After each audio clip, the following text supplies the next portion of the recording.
Genesis chapter 11. Now the whole earth had one language and the same words. And as people migrated from the east, they found a plain in the land of Shinar and settled there. And they said to one another, "Come, let us make bricks and burn them thoroughly." And they had brick for stone and bitumen for mortar. Then they said, "Come, let us build ourselves a city and a tower with its top in the heavens, and let us make a name for ourselves, lest we be dispersed over the face of the whole earth."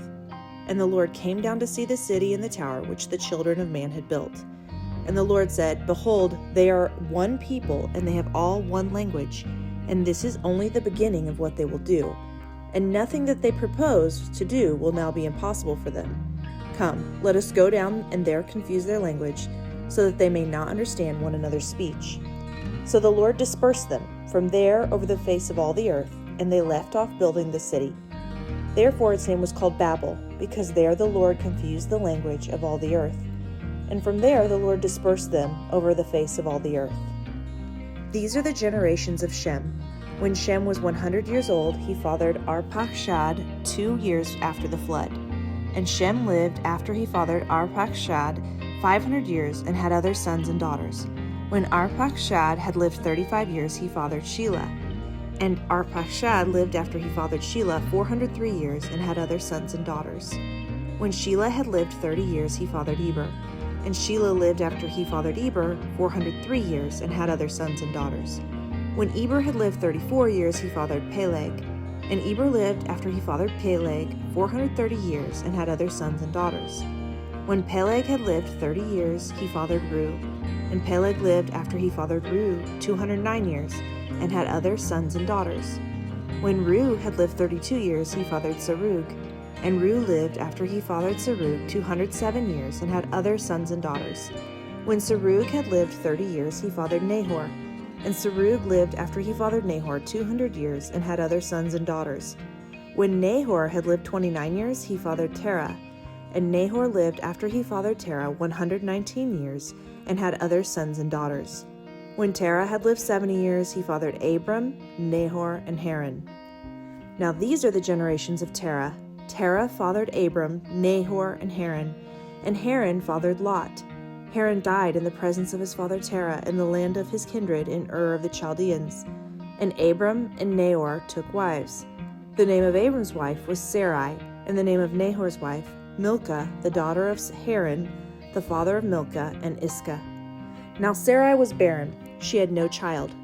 Terah took Abram his son, and Lot the son of Haran his grandson, and Sarai his daughter-in-law, his son Abram's wife. And they went forth together from Ur of the Chaldeans to go into the land of Canaan. But when they came to Haran, they settled there. The days of Terah were 205 years, and Terah died in Haran. Chapter 12. Now the Lord said to Abram, "Go from your country and your kindred and your father's house to the land that I will show you. And I will make of you a great nation, and I will bless you and make your name great, so that you will be a blessing. I will bless those who bless you, and him who dishonors you I will curse. And in you all the families of the earth shall be blessed." So Abram went, as the Lord had told him, and Lot went with him. Abram was 75 years old when he departed from Haran, and Abram took Sarai his wife, and Lot his brother's son, and all their possessions that they had gathered, and the people that they had acquired in Haran, and they set out to go to the land of Canaan. When they came to the land of Canaan, Abram passed through the land to the place at Shechem, to the oak of Moreh. At that time the Canaanites were in the land. Then the Lord appeared to Abram and said, "To your offspring I will give this land." So he built there an altar to the Lord who had appeared to him. From there he moved to the hill country on the east of Bethel, and pitched his tent, with Bethel on the west and Ai on the east. And there he built an altar to the Lord and called upon the name of the Lord. And Abram journeyed on, still going toward the Negev. Now there was a famine in the land. So Abram went down to Egypt to sojourn there, for the famine was severe in the land. When he was about to enter Egypt, he said to Sarai his wife, "I know that you are a woman beautiful in appearance, and when the Egyptians see you, they will say, 'This is his wife.' Then they will kill me, but they will let you live. So say you are my sister, that it may go well with me because of you, and that my life may be spared for your sake." When Abram entered Egypt, the Egyptians saw that the woman was very beautiful. And when the princes of Pharaoh saw her, they praised her to Pharaoh. And the woman was taken into Pharaoh's house. And for her sake he dealt well with Abram. And he had sheep, oxen, male donkeys, male servants, female donkeys, and camels. But the Lord afflicted Pharaoh and his house with great plagues because of Sarai, Abram's wife. So Pharaoh called Abram and said, "What is this you have done to me? Why did you not tell me that she was your wife? Why did you say, 'She is my sister,' so that I took her for my wife? Now then, here is your wife. Take her and go." And Pharaoh gave men orders concerning him, and they sent him away with his wife and all that he had. Chapter 13. So Abram went up from Egypt, he and his wife and all that he had, and Lot with him, into the Negev. Now Abram was very rich in livestock, in silver and in gold. And he journeyed on from the Negev as far as Bethel, to the place where his tent had been at the beginning, between Bethel and Ai, to the place where he had made an altar at the first. And there Abram called upon the name of the Lord. And Lot, who went with Abram, also had flocks and herds and tents, so that the land could not support both of them dwelling there together. For their possessions were so great that they could not dwell together, and there was strife between the herdsmen of Abram's livestock and the herdsmen of Lot's livestock. At that time the Canaanites and the Perizzites were dwelling in the land. Then Abram said to Lot, "Let there not be strife between you and me, and between your herdsmen and my herdsmen, for we are kinsmen. Is not the whole land before you? Separate yourself from me. If you take the left hand, then I will go to the right, or if you take the right hand, then I will go to the left." And Lot lifted up his eyes and saw that the Jordan Valley was well watered everywhere, like the garden of the Lord, like the land of Egypt, in the direction of Zoar. This was before the Lord destroyed Sodom and Gomorrah. So Lot chose for himself all the Jordan Valley, and Lot journeyed east. Thus they separated from each other. Abram settled in the land of Canaan, while Lot settled among the cities of the valley and moved his tent as far as Sodom. Now the men of Sodom were wicked, great sinners against the Lord. The Lord said to Abram, after Lot had separated from him, "Lift up your eyes and look from the place where you are, northward and southward and eastward and westward. For all the land that you see, I will give to you and to your offspring forever. I will make your offspring as the dust of the earth, so that if one can count the dust of the earth, your offspring can also be counted. Arise, walk through the length and the breadth of the land, for I will give it to you." So Abram moved his tent and came and settled by the oaks of Mamre, which are at Hebron, and there he built an altar to the Lord. Chapter 14. In the days of Amraphel, king of Shinar, Arioch, king of Elasar, Chedorlaomer, king of Elam, and Tidal, king of Goim, these kings made war with Bera, king of Sodom, Bersha, king of Gomorrah, Shinab, king of Admah, Shemibur, king of Zeboim, and the king of Bela, that is Zoar. And all these joined forces in the valley of Siddim, that is the Salt Sea. 12 years they had served Chedorlaomer, but in the 13th year they rebelled. In the 14th year, Chedorlaomer and the kings who were with him came and defeated the Rephaim in Ashtaroth Karnaim, the Zuzim in Ham, the Emim in Shavah Kiriathaim, and the Horites in the hill country of Seir, as far as El Paran on the border of the wilderness.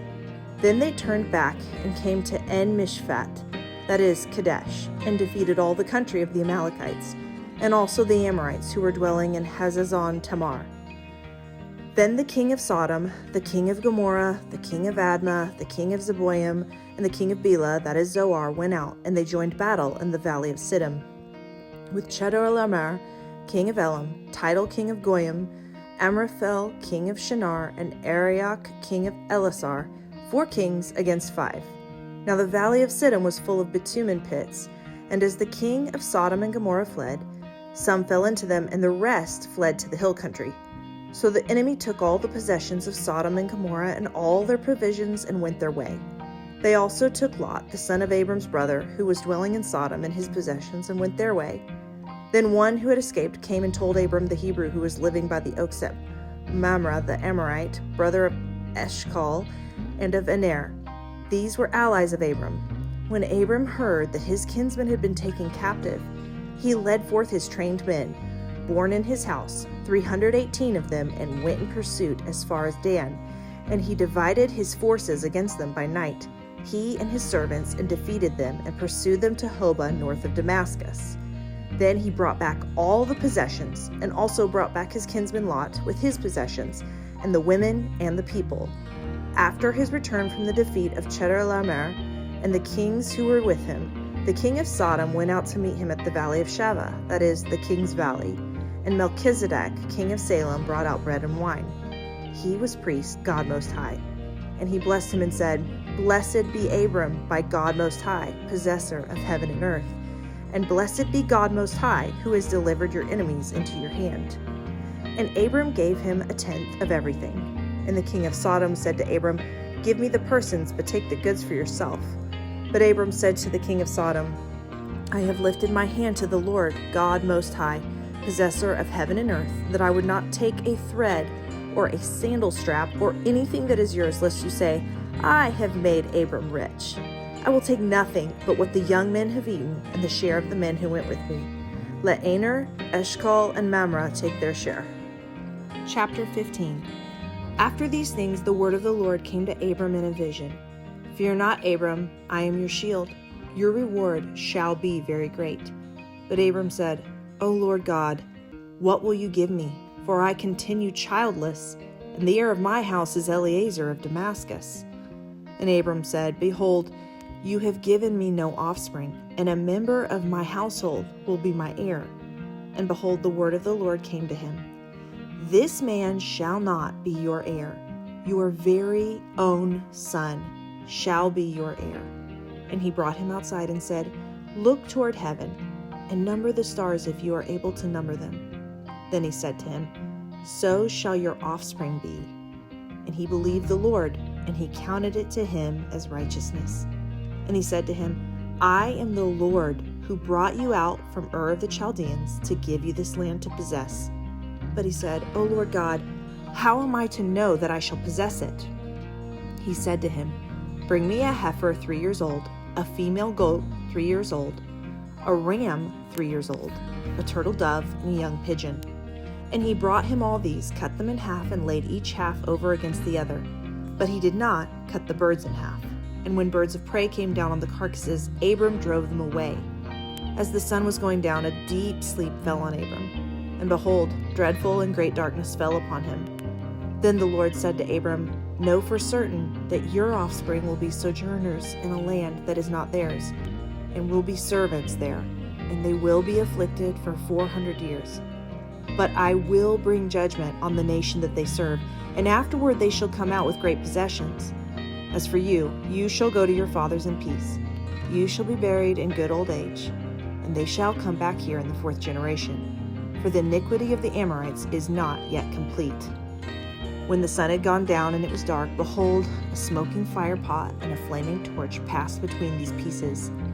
On that day, the Lord made a covenant with Abram, saying, To your offspring I give this land, from the river of Egypt to the great river, the river Euphrates, the land of the Kenites, the Kenizzites, the Cadmonites, the Hittites, the Perizzites, the Rephaim, the Amorites, the Canaanites, the Girgashites, and the Jebusites.